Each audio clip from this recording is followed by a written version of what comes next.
हाँ तो गाइज, इस तरह का ब्लैक प्रोटेक्ट डीपीपी आप भी लगाना चाहते हो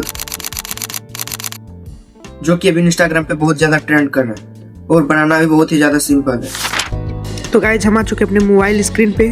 तो सबसे पहले आप लोगों को क्या करना है, ये वाला जो प्रॉम्प्ट है इसको कॉपी कर लेना है। और ये जो प्रॉम्प्ट है वो मेरे आपको टेलीग्राम चैनल पे मिल जाएगा, वहाँ से जाके आप लोगों को कॉपी कर लेना है। कॉपी करने के बाद यहाँ से लेने के बाद यहाँ से आप लोगों को क्या करना है, ChatGPT को ओपन करना है। ठीक है, यहाँ से आप लोगों को जिस भी फोटो का आपको डीपी बनवाना है वो यहाँ से सिलेक्ट कर लें। यहाँ पर ये वाला जो प्रॉम्प्ट है उसको यहाँ पर पेस्ट कर देना है। पेस्ट यहाँ पर आपको सेंड कर देना है। सेंड कर देने के बाद यहाँ से कुछ टाइम वेट करना है और ये आपका इमेज जनरेट करके दे देगा। तो गाइस देख सकते हो कितना अच्छा ये अपना इमेज जनरेट करके दे दिया है, बहुत ही यूनिक। और ये डीपी आप कहीं भी लगा सकते हो, अपने इंस्टाग्राम, यूट्यूब या फिर फेसबुक पेज में भी लगा सकते हो। तो बहुत ही प्रोफेशनल टाइप से बनकर रेडी हो चुका है।